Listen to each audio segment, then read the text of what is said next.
Guys, welcome to a classic film review of 1976's Aces High, a World War I fighter pilot drama starring Malcolm McDowell, Christopher Plummer, Trevor Howard, among many others. Now, this film covers a week in the life of a British squadron where the short life expectancy puts a huge psychological strain on the pilots. Its aerial battle sequences are pretty impressive still, considering this was 46 years before Top Gun Maverick. Now, I always feel the First World War is quite underrepresented in the war movie genre, and the fighter pilot subgenre even more so. And I'll chat about that in a few moments, but this little hidden war movie gem features a great turn by Malcolm McDowell, who was still quite fresh from A Clockwork Orange and Royal Flash. And the movie was clearly a huge influence on Star Wars after George Lucas was invited to an early screening of this film during pre-production of his sci-fi blockbuster. Let's take a look.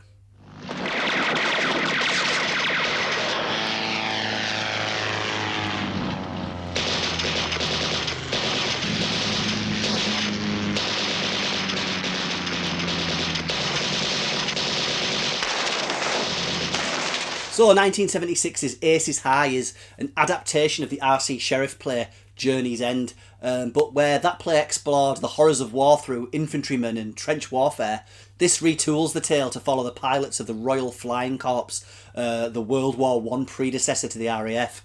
It still retains the central relationship between a cynical veteran officer and a naive new recruit, and ultimately between its tally-ho gunning down of the Germans, serves up a message on the heartbreaking futility of a war that would of course claim the lives of millions.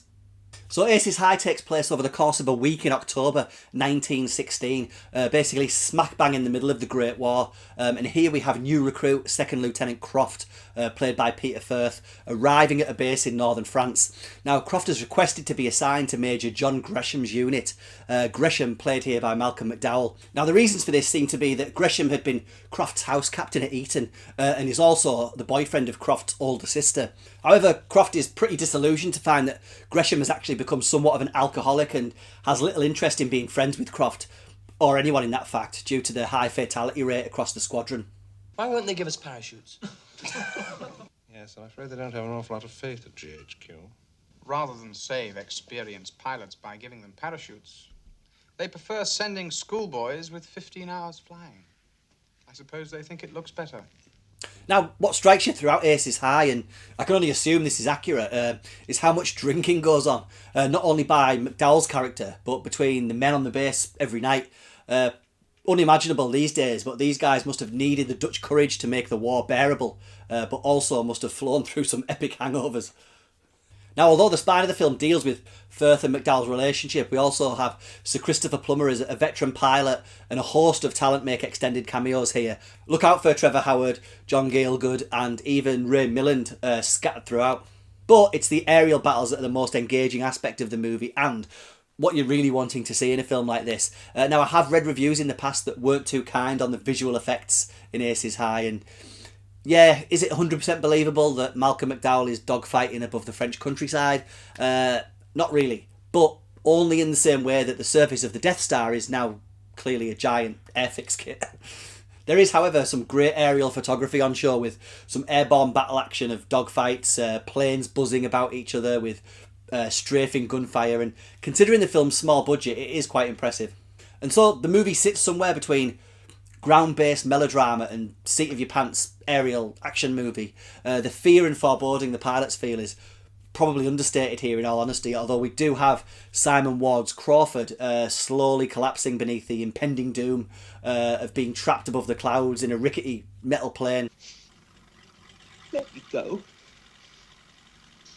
If you go out of here, I'll have you court-martialed and shot for desertion.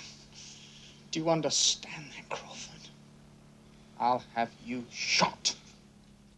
There's also an enjoyable but quite bizarre interlude where a German pilot is captured and brought back to the barracks for a knees up. All courtesies extended on the ground, but chivalry is dispensed with as they become deadly rivals once they're up in the sky.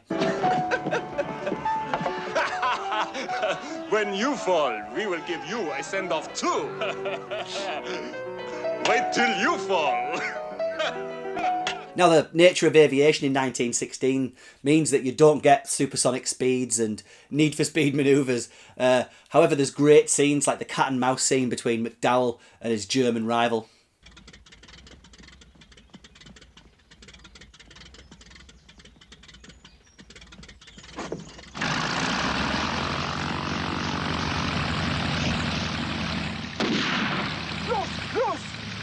And we do get spectacle, of course, also. A plane versus air balloon showdown brings some explosive action, and there's enough dogfighting action to get your teeth into when the ground drama gets a bit stuffy.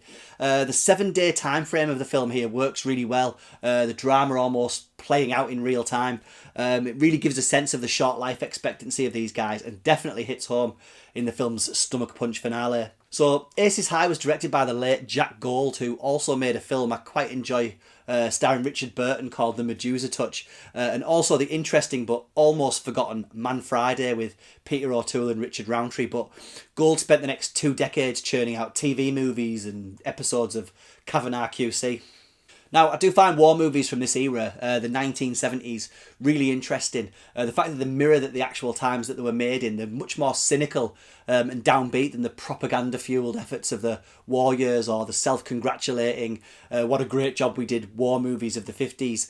The Vietnam War soured the water in a big way, and it started to seem like playground heroics were replaced with a sense of hopelessness, with any heroics coming at a devastating price. Now, Aces High is admittedly not the cheeriest film, but it is the more accurate for it. There's no shoehorned in romantic subplot to tag at the heartstrings. The closest thing we get in terms of that kind of thing is a scene when the pilots go to a bar where they quickly find some professional ladies. Now, the film is a fascinating glimpse at a bygone war game, one that seems very detached from the rest of the war, and not just geographically. Think of the wasteland-like trenches of France full of mud and death, and then compare it to these gentlemen with their fully stocked bar and sing-songs and pillow fights. Neither, though, ever far away from a senseless death. Go check it out.